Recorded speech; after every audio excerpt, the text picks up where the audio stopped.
Just before we start with this session, I'd like to do a quick riddle. It's not a very funny one, so yes, please bear with me. Yes, there was a man that traveled with the son. A tragic accident happened where the father, rather, got involved in a car accident and he passed away. The son was rushed to hospital, and when he got to surgery, the surgeon said, unfortunately, I can't operate on this person because they are my son. What happened there? Please just say that again. The doctor is the mother. Very interesting, actually. We've seen that a lot of people don't get this correctly because somehow we're all expecting the surgeon to be the father, right? This is very important for us then to have these conversations so that we can be able to allocate the professionals to the women as well. That is why in this audience we've got Lindy. Lindy, where are you? Lindy is a commercial beef farmer. I saw earlier on we had Sheila. Sheila is a vice president. Yes, she was presenting. She's a vice president in an input organization. We also do have our panel, which will introduce themselves. We've got Isabel. She heads marketing in a global company. We've got Everlyn. Everlyn is a strategic lead. We've got Adelina, and she is a commercial director in a multinational organization. So these conversations are very important. Thank you all for joining us. Okay. All right, so before we can start with the session, I would just like you ladies to briefly introduce yourself, but most importantly, I want you to highlight the key turning points that led you to become a leader in the sector. Can I start with you, Isabel? Good afternoon, everyone. I always love saying that for me, coming into agriculture was a beautiful gift. And I tell you why. I grew up in a small city that is only 50 kilometers from here. And I spent my early days as a kid in the greenhouse that my grandparents had in 30 kilometers from here. But also as a teenager, I spent many hours in the farm that we have as a family. And I think that this experience gave me two things. First of all, the deep understanding of agriculture and the effort behind all the growers that work in agriculture, but also the intention to never work in agriculture. And then I left Almeria already more than 20 years ago. I was living in different places, from Emirates to India to the US. And 11 years ago, when I came back to Spain and I was trying to find a job in my passion, that is global and strategic marketing, I found a job in a company that is working in agriculture. And that has given me since then, because trust me, there is not even a single day that I don't wake up and I thanks life for giving that opportunity, because I really combine my passion in marketing and international business with the purpose of working in agriculture and really working in an area in agriculture where I work in genetics, in the strategic marketing, so really steering our portfolio. So I really need to understand the different agriculture regions in the world, what are the trends that are defining agriculture, and how do we need to prepare now to the future challenges. And this is really beautiful. So yes, even if I came as coincidence, I think it has been a great coincidence. We're happy for that coincidence. What about you, Adelina? Good afternoon, everyone. I'm very glad to be here. Thanks for the great introduction. So, well, I am an architect who founded a growing company and an exporting company together with an industrial engineer, who is one of my brothers, and an economist, who is the other one of my brothers. So we are a family company who now grows peppers, tomato, and vegetables at the same time as we do architecture. So how we ended up here is actually like 11 years ago, I wouldn't have told. But when we were immersed in all our construction and designing business, we saw the opportunity and the richness that there is in Almeria. I'm a local in this conference. So we saw the great richness that there is in the agriculture sector, and also taking into account that, for example, my education's been international. Like I did my education on sustainable architecture in University of Washington in Seattle, and then I went to University of Melbourne in Australia, where I started my first steps with international connections, which is also one of my passions. And then we found ourselves in an economic crisis in Europe regarding construction and I guess worldwide. And we had a lot of people working with us who are actually, most of them are working still with us in the agribusiness. So for us was a chance not just for us to grow, but also for our employees who were part of our family in the business to become part of a new adventure. And that's how we integrated all our different educations, backgrounds, and put it all together in the agri-sector, because our sector is a very rich one where we can put together all different disciplines, and all of them really enrich our community. Interesting. Thanks, Adelina. And you, Everlyn. Yeah, so thank you, and good afternoon, everyone. So for me, it's been an interesting journey. Agriculture actually represented everything that I loathed and everything that I hated. And the reason being is that looking at the community and the agricultural practices in my community, basically what I saw and what it represented was technically something I didn't want to be associated with when I grew up. Looking at the smallholder farmers in my community, the labor which it entailed to put food on the table for most of the people in the community, the work we spent and the time we spent in the farms, trying to ensure that, the coffee gets to the market and the food is put on the table, and eventually basically looking at what the farmers actually would make at the end of the day. So growing up, I ensured that nothing close to agriculture was anywhere near anything that could be associated with me. And that's how eventually joining the university, my background is actually in finance. However, I landed my first job in an agricultural company, and this is where the whole, concept and image of agriculture turned, because it was the first instance and the first time I would have an opportunity to actually interact with a lot of commercial growers, with very high technologies, innovations, getting to the flower farm export companies in Kenya with high-tech, technologies, including irrigation and all that, fertigation system. And basically that really turned my perspective on what agriculture was all about. And of course, given, my landing in this organization, part of my responsibility was to connect growers with new technologies, and that opened a world of opportunities and a world of experiences for me, and basically enabling me today to become a champion for agriculture in Africa. Thank you. Thank you very much for all that background. So the conversations around hashtag women in agriculture are normally very interesting because, for years, women have always been very proactive and they've played a vital role when it comes to agriculture. They contribute significantly when it comes to production, especially in, family operations, small-scale farming. But, given the historical background as well as the ongoing proactiveness of women in agriculture, how do you perceive, and I think I'll throw that to you, Evelyn, while you still have the mic, how do you perceive the current state of gender equality in the agricultural sector? Maybe just to add another question, what measures do you think are essential to promote a more inclusive leadership, including women, in the sector? Yeah, so first and foremost, I mean, where I sit and looking at agriculture from the context of Africa, clearly, yes, gender inequalities basically exist.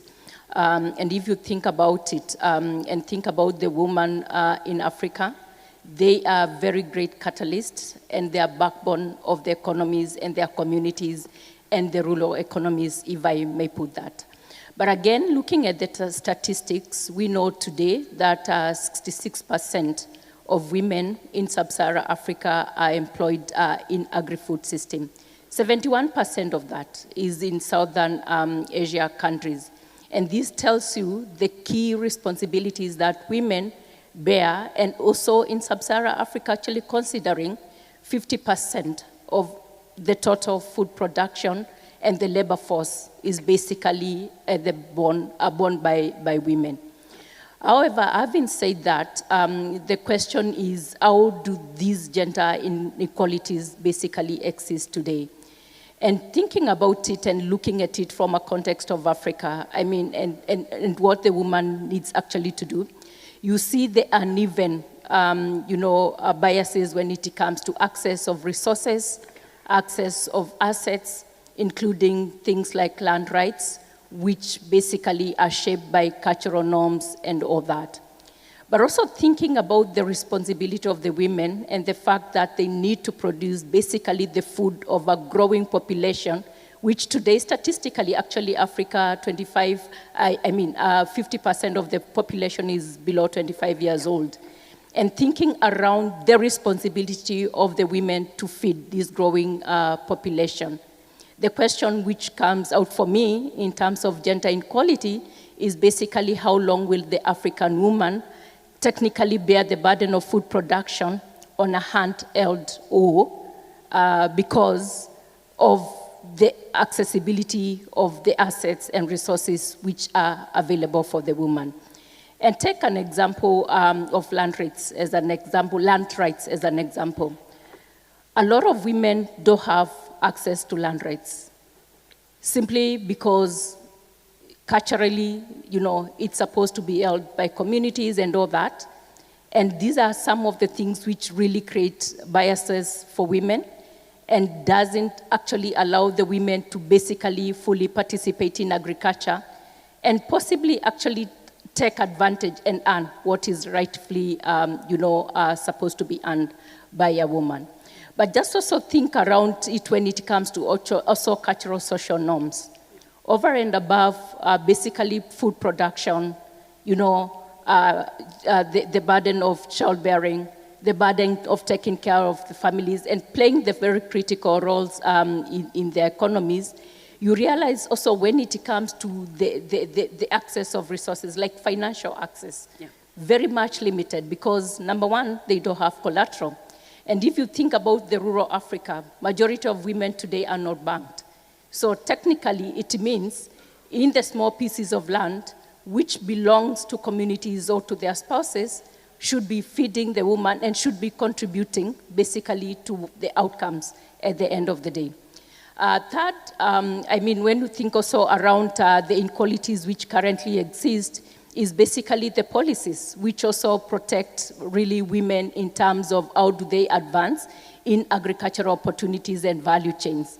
So for example, when you think about participation in opportunities which will think about entrepreneurial opportunities, quite limited again for women, and do realize that when it comes to the effectiveness of them getting into a lot of value chain, they don't get those opportunities simply because of the limitation which comes with that. And basically, yes, a lot of inequalities which exist. Okay. So how can we shape some of these policies just to make sure that women really benefit, at the end of the day? So number one is to ensure that when we think about opportunities for women, we expand the opportunities to ensure that, there is inclusion. I'm just thinking about communities from where I come from. How much are they included in financial access, in market access, in, community setups where their voices could be heard and they could be basically respected on what they bring into the table. And one of the things is just having the right political commitments, having the right regulatory policies, ensuring that we are really shaping the dialogues and the conversation, which really will ensure eventually women will be included, and they are really, prioritized when it comes to, everything that comes into agricultural food value chain. Today, 71% of the food policies, the policies will basically have a mention of women and their participation in agriculture, but only 19% will only talk about the equalities and the equality gaps. So I think there's a lot still to be done to make sure that we close those gaps. Thank you very much, Everlyn. Adelina, do you share the same sentiments? Do you have anything to add on that? Yeah, well, from my perspective, considering the business models in, for example, let's talk about the Almeria's model or European models. Our companies in the agri-sector are a very complex mesh where there is a very wide diversity in terms of super different realities and backgrounds in one same company. So, in one company you can find women who are no one at home, whereas at the same time you find women in that same company where they find no difference from a man in terms of rights, privileges, or obligations. So me, for example, leading a company like this, we need to consider those different scales to try and lead in the correct way for all of them. So, one of the core principles at Zoe is that we offer every single person in the company, the capacity and the possibility to be in charge, no matter if you're a woman or a man. So for me, being in a very privileged position since I was born, I can offer that same right to every woman in our company. So for example, there are some marriages that work together with us, and at home we know for their social background, their culture, that at home the wife's got nothing to tell. But when they're in the company, they are the bosses of their husbands. And us as leaders from a company, we give them the chance for the husbands to know that their wives are their boss at work. And they need to comply with whatever the boss decides. Yeah. And this is a reality that maybe if they worked at a different place or if they didn't have the chance to work, because women work no matter what, in what reality you find yourself, we work, no matter if it's at home, if it's at a company. So we give that opportunity.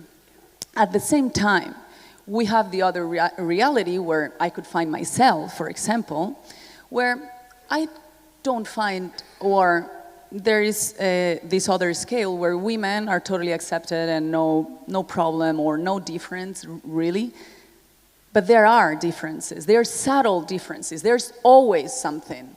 Why? Because we come from this social bias where if I get in a room with my brother and there is a certain man used to be in a male, rural, traditional male environment, if he comes in the room, he will look at my brother first. He will wait for my brother to talk. But as soon as I talk, they just switch and they, of course, respect you and that's it. But that's a bias that will just evolve with society, that's what I guess. However, my approach will be towards my kids, education, next generations. So I think these are the different scales we all need to work, not just women, of course, but women, men, and everyone, people. We're just people. And one of the real needs for women is visibility. And having female references that we can approach with, for example, mentoring. Mentoring is really important for everyone in business, and I think it would make a difference as well in terms of women leading with a female role as a reference. Thank you very much for that. I think I'd like to use this opportunity since she mentioned mentoring. Earlier today, I am part of the Young Board, and earlier today we actually launched our international mentorship program. So if there's anyone in the auditorium, either as an expert, if you are interested in being a mentor, please do let us know. We are getting a database of mentors. And for all the students that are in the auditorium, please also have a look at the website, or rather the app, and there is a link that you can follow so that you can also be part of the mentorship program. Speaking of mentorship, I think I'll throw that to you, Isabel. Does that mean that mentorship is needed to promote women engagement as well as visibility in the sector? Perhaps you can just tell us more about that. And how has mentorship impacted your career, especially in the sector as a leader? Well, mentorship, for me, mentorship is a key aspect in your career development. And actually, I think that we don't spend sufficient time talking about mentorship, but also as leaders investing in mentorship. Let me talk about mentorship from two perspectives. The first perspective is about the importance of mentorship in your career. And this is pretty much connected to visibility that Adelina was mentioning. So mentorship is really about giving you the opportunity to grow, pulling you out of your comfort zone, really in new areas where you don't feel comfortable, but also giving you the visibility.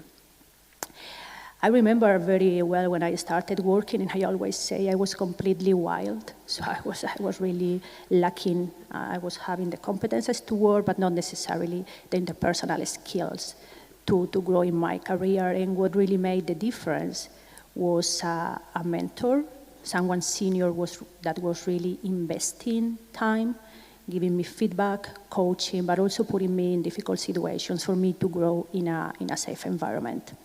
But now going deeper into more women mentorship, and I have to admit here that I was not giving the right importance because as Adelina was mentioning, I am very much aware that I am in a very privileged situation where I don't face inequality, I don't. But recently, I became a mother 3 years ago, and then it is when I realized the importance of female mentorship. And why? Because I think that your perspective, not good, not bad, changes when you're a mother, and then it is important to have this women mentorship. Last month, I was in a meeting, and still we are a minority of women in leadership position, and we were discussing about some policies that are not necessarily helping us to take care of some elements with our family. And then we were debating that, okay, not so much is changing, and why not? Because the ones making the decisions not necessarily feel always the pain that we as women face. And hence we were also discussing the importance of women being in such positions, understanding women, supporting women. And this is not, I don't buy the speech of inequality, men, women, no, not at all. But I simply think that there are some differences, and I've been having both mentors, men or women, and I think in different moments of my career, both benefited, but for sure, the perspective that a woman is bringing, and now that I am a leader, I am also probably it's about awareness of the needs of a woman in the different moments of their career and their life. Okay, thank you for that. What's been interesting actually while listening to you is the diversity of your experience and the difference. I mean, diverse in the sense that, you come from marketing, it's architecture, it's finance. We come from diverse backgrounds as well, cultural backgrounds. There's privilege and not privilege here. I think I would like to hear more about the cultural differences, the tradition and norms that, have an impact on your experience. experience as a woman, you know, in a leadership position. So what opportunities have you encountered? What challenges have you encountered that come with cultural norms as well as traditions? I can start as I have the mic. Yeah. So for me, the opportunity and the challenge is actually the same.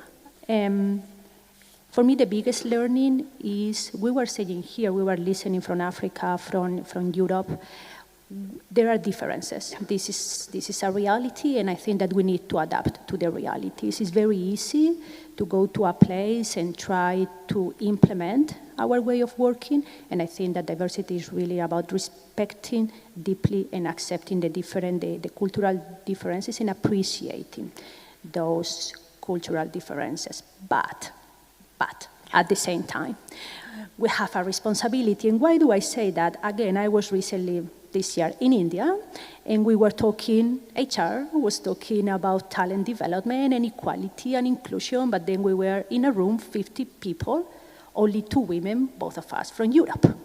So, okay, how can we talk about equality and inclusion when no one from that country is really showing the real effect of inclusion and equality? And then my manager that is from Europe, she said, okay, very good. We are in India, we accept that maybe there is less women available to promote, but next year when I come back, I want to see more women. And it is not, a wish, it's a formal request. Yeah. So I think that is both, yes, respecting, but at the same time, when you are in a position, it's also about fostering and really pushing for the change to happen. Okay, thank you. And Adelina? Yeah, well, as I kind of introduced before, I'm a lucky person. I consider myself a lucky person from all perspectives of life, which I'm very grateful for. I was born not just at a right time, in a right place, considering equality and integration and the women role, but also in the right family. I'm the only girl, 3 brothers. I'm 7, 10, and 12 years younger than my brothers, so you can expect quite a difference from girl, men. I felt none, not at all. I've actually grown up I used to be an athlete. I played sport, high competition, which is usually also very related to male characteristics which is obviously wrong, but anyways, that's a reality as well that we need to face. So all my life I've been supported with confidence, challenges, and I didn't even consider myself if I was a girl or a boy, really. And now, so it gave me the chance to be where I am now. And really, the difference that you feel are the ones that I told you before, the subtle ones. But the subtle ones, I think, women, I'm a mother of 3, I'm a single mom, and the oldest is 9 years old. And in this time, we grow the agribusiness. But the thing is that we need to be smart and choose our battles. It makes no point, like maybe fighting something that you know it's 100% lost in something you cannot impact. But I will take my decisions in my area of influence that I can, which at the moment it's my house, my company, or my surroundings, or my friendships, or my social connections. And in this way, motherhood is one of the debates, which is very complex, and I couldn't tell in less than 3 minutes. But it's just different fights in different scales we need to fight. But from my background, which is what we're talking, I'm just privileged, in a privileged time, in a privileged place, with the best family ever. So it's my responsibility to really try to share the opportunities that I had with others and fight smartly the challenges that there are still. It's what you say, you maybe go somewhere. The other day I was having a discussion with some men because I was at a jury at a different architecture sector, and there were 5 men, 1 woman. And I was like, yeah, but it's because no excuses. What happens is that so far We come from there. It's not that I'm a victim or I think no, it's normal. I understand. We come from a male business world. And it's normal that there are more references male than women. Yeah. But then is when you need to say, hey, let's think of that. And it's harder to think of a woman at some points to be visible. But sometimes we need to force for that to happen. But not from a victimism way, not me, who I am the privileged one here, so I cannot be a victim here. But I can give voice to those who don't have. So, yeah, and making it simple in kind of a funny way, trying to avoid this, oh yeah, let's play girls against boys. My kids got it forbidden. Yes, please, Evelyn. That's a good one. And yeah, so for me, I think, just sitting here and listening to each one of you, I also actually consider myself really blessed and fortunate. And the reason why I'm saying that is because I've got an opportunity to shape the future of agriculture, and especially when it comes to women in Africa. And the reason why I'm saying, we have that opportunity is because we are sitting today and talking from where I'm sitting, interacting with millions of farmers today who are women and who are basically advocating for food security. And for me, the opportunity which I see today is basically ensuring that our communities change, first, the way we do things. And one of that is ensuring, number one, we enhance accessibility of technologies and allow those technologies to be available, affordable, and accessible to women. Previously, in 2015, AU started a campaign against the handhold, for women, where they're saying you cannot carry the women, the agriculture concept on a woman's back. And for me, the opportunity here is how do we ensure that we are pushing the right technologies, to evolve with the way the practices of agriculture are today. And for me, I see that as a very big opportunity for the woman in Africa. Then secondly, what I see as an opportunity is basically to just allow women into play, play in other sectors. Just leapfrogging when it comes to technology. For example, access of technologies when it comes to access to advisory services. How do we enable that within our communities and change that? Of course, I know we need to choose our battles. We are not going to change the cultural norms and societal beliefs on what the position of women in a lot of developing countries or low medium income countries are. There's the expectation that the woman will be taking care of their households. There's the expectation that the woman is not going to own land 100%, very soon. But the question is, how do we accept that? How do we live that? But how do we make meaningful changes towards impacting our societies in a very positive way and ensuring that, the people who come after us are actually in a better place than where we are coming from. And I think for me, that comes in with a very good opportunity for us and for everybody in this room just to ensure that we are leapfrogging technologies, accessibilities, policies, and just ensuring that, as our population grow and as the expectation of the society remains or shift a bit, basically the place of women in agri-food system is fully secured. Okay, thank you very much for that. Thank you.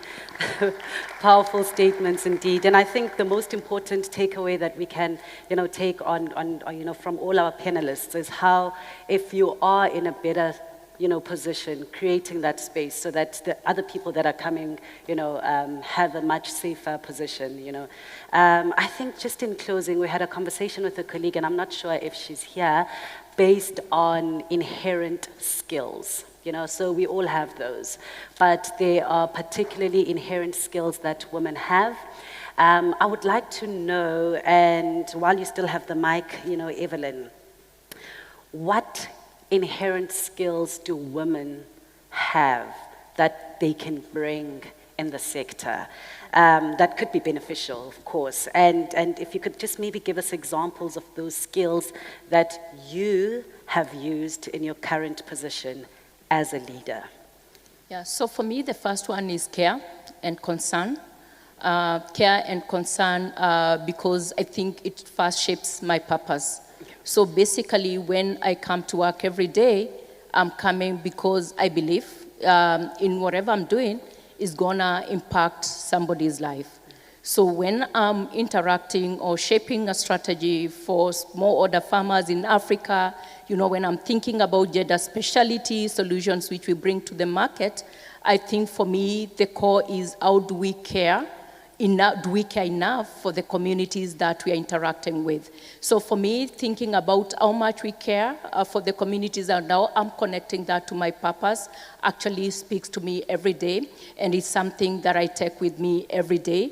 And that's why I can say in every community I'm working today in Africa, I see tangible changes. I mean, you know, Sheila had a very good example this morning around Malawi, or now we're ensuring that irrespective of the fact that farmers today cannot access financial services, basically there is a way they can also somehow be able to access new technologies to lessen the burden of food security, which they are held responsible for when it comes to the community and societal norms.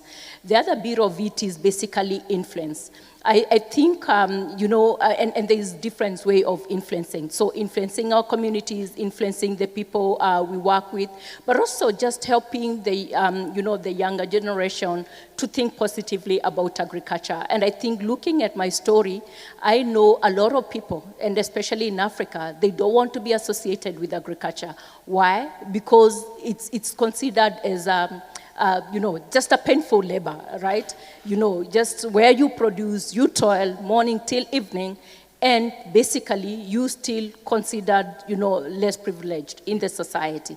And that should change because agriculture is profitable. You know, agriculture, it's a mainstay of economy in our communities, in our countries. So the question is, how do we influence policies? How do we shape the thinking? How do we change the reasoning so that agriculture is not for the rural communities where you have people who toil day and night to make it happen, but yet give an opportunity to the young generation who comes in with new technologies, innovation, new ways of working. When we think about digital tools, I mean, we've been in this seminar. I've not seen one single digital tools which actually would be placed to a smallholder farmer, for example, in my small community where I come from. So the question is, as we think about solution in agricultural communities and considering the critical element driven by women and small-scale farmers, how do we shape policies?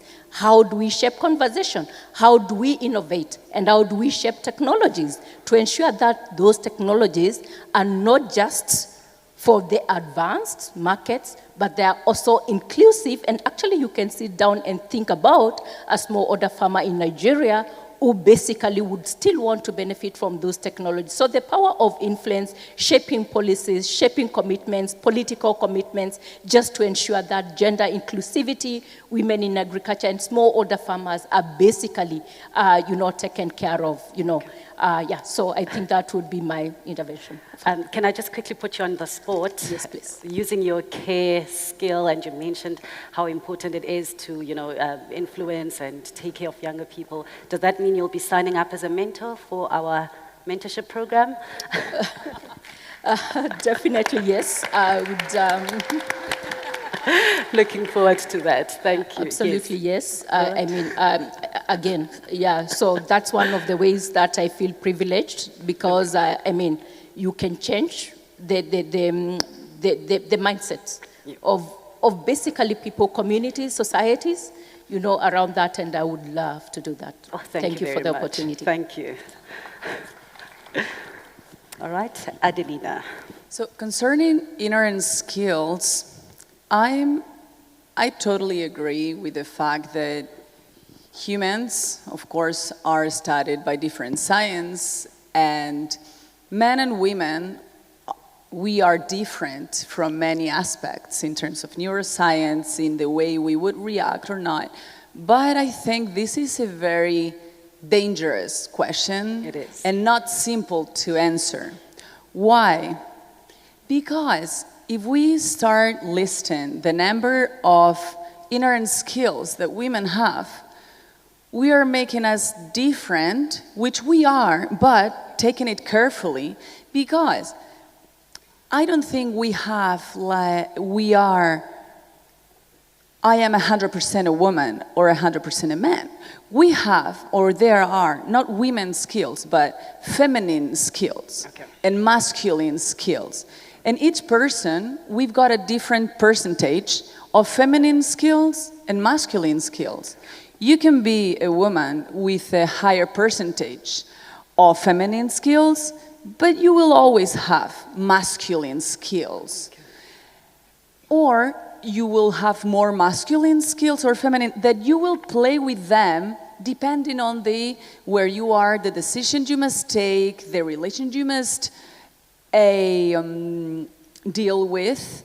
So we should be careful with this, because even though, of course, I agree there are, it depends on the person. I'm probably more similar to one of the men in the rooms than to another woman when I deal in a business meeting. But maybe I'm more similar to another woman.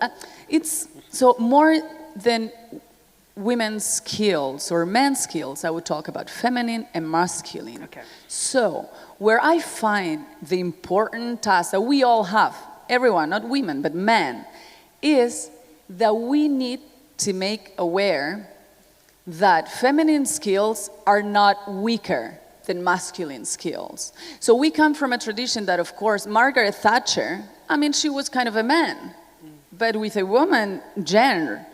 But, which I'm not talking if she's good or bad, of course, I'm not the one who I'm going to talk about her. But what I mean is that for women to be in a certain positions, historically, women had to acquire a very male role to be listened, because society was not ready to accept feminine skills as powerful. We are, step by step, knowing that they're very feminine skills, which are super valuable and actually needed if we want the society to evolve and business to be better and companies to grow. So that's what we need to do. We cannot be imposters. Us as women, we need to be as feminine as we want or as masculine as we want, and our value is as valuable as the male one.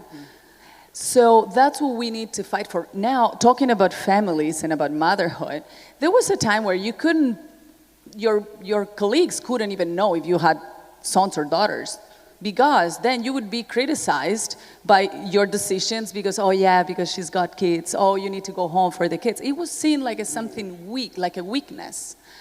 But now, there are even men who go to work with their kids, oh, they've got the kids. So what I mean is that we need to fight for feminine skills to be seen as powerful as male, and then you can be as feminine or as masculine as you want. Thank you very much. And what's your viewpoint, Isabel? Well, for me, I think that, this is what I do on my day-to-day, I think that we need to be very natural in accepting that equality is only possible when we accept that there are differences in men or women. I mean, this is for me the best equality. And then I would like to build on what the colleagues were saying about caring. And I was thinking, okay, what is really what I find very valuable and very differentiating in women in general, and not only in leadership positions in big companies, but also when I was thinking about the farmers here in agriculture, and it's about this caring leadership. And I think that we have a responsibility to show the positive effect on this caring leadership, especially in today's world, and also when we talk about agriculture and sustainability. Sustainability is only possible with this genuine care for our agriculture in our environment and land. So I think that we need to put in value, because again, when I see women in different cultures working in agriculture, something that is very distinctive is how they take care not only of the land that they cultivate, but also the family, also the workers and everybody involved in the farm. And when we are more in the corporate world, you can also see in general, again in general, not always, but in general, how women take this more caring leadership to foster an environment that it is positive. And yes, this is what we need to have a sustainable, and I really advocate for putting in value this caring leadership. Okay, thank you very much. I just got the indication that we don't have much time left. Backstage, we were going on and on with these conversations, and I think I'll just give the opportunity to the auditorium to ask maybe 2 questions, and it would be nice to also have a comment on the topic and not just questions. Right in front here. Good afternoon, everyone, and thank you, ladies. I'm excited. The next topic is coming on board is about ag tech. Yeah. Evelyn has spoken about the whole. I'll be a lot more, what's the word here? Blunt. The African woman farmer is the one growing food on the continent, and she is doing this using the hoe. The African woman's back is broken because of the hoe. Yeah. Now, when I've sat in this room for the last few days, and I'm very glad I'm here, there's a lot of tech talk.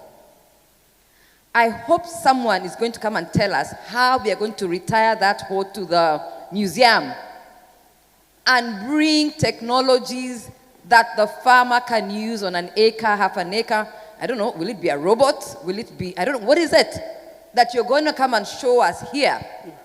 And I'm going to challenge the students and their lecturers here and the schools and the universities.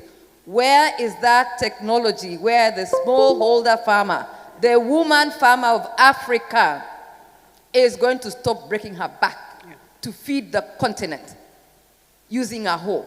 I want to see technology being displayed that makes sense to the farmer. Bring that robot, I don't know, you press, you're asking us to press things on our phones. Press. What are we pressing? We want to press real things that change our lives, that get our backs off being broken, right? Challenge to the students, challenge to the universities, challenge to all of us. Bring that technology, and I'm really anxiously waiting for the next topic of the day. Where are those technologies? Yeah. Thank you. Thank you very much for that comment.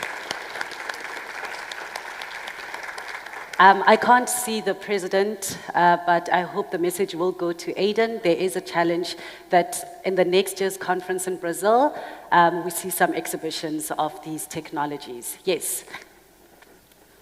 Thank you very much for such a lovely conversation. There was a comment, I have the question. Okay. Everlyn, you mentioned about how we're being pushed sometimes from the agricultural sector coming from a smallholder farming as a context, because we are shy. That's kind of what happened within my family. I come from a smallholder family. We have that land for more than 100 years.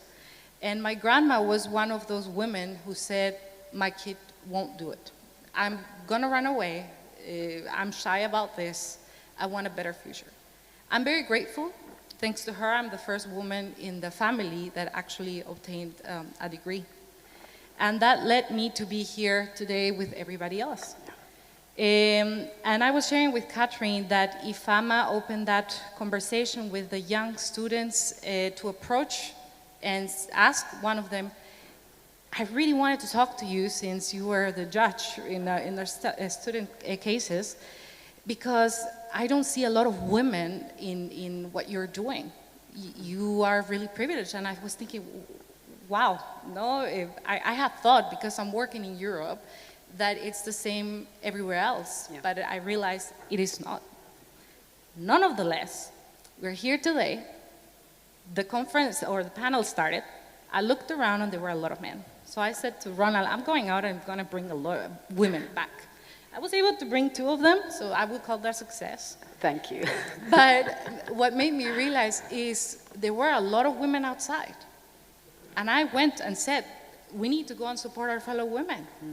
And it was not a reaction of like, yes, let's go and do it, and I go right away. It took time. This means for me to ask to you, why is this that we are still reacting too slow to support our fellow women in the agricultural business?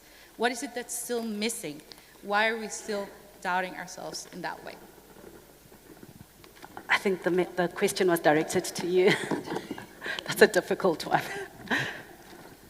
Yeah, so the question is why we need to see more support coming from women to other women.